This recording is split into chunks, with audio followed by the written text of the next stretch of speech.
Isang nakakagulat na balita kapuso aktres na si Bea Alonzo at ang bilyonaryong asawa nito na si Vincent Co, masayang isiniwalat ang kasarian ng kanilang magiging unang anak at ito nga ay isang twin baby boy.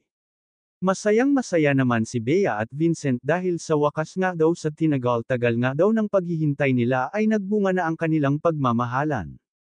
Ayon pa sa aktres na si Bea, "Thank you Lord you answered prayer it's a twin baby boy good health, at kaligtasan lang ng mga anak ko sapat na." Tila naging emosyonal nga si Bea sa saya dahil sinagot na nga ng Diyos ang kanilang kahilingan, ang tanging hiling na lang nito ay sana hindi lumaking sakitin ang kanilang magiging anak. Sa ngayon ay tila pinagtutuunan ng pansin ni Vincent ang pagbubuntis ni Bea dahil medyo maselan ang pagbubuntis nito kaya ganun na lang niya alagaan. Subalit sa pagkakataon nga na ito ay madaming mga netizen at fans ni Bea at Vincent ang nagpaabot ng pagbati.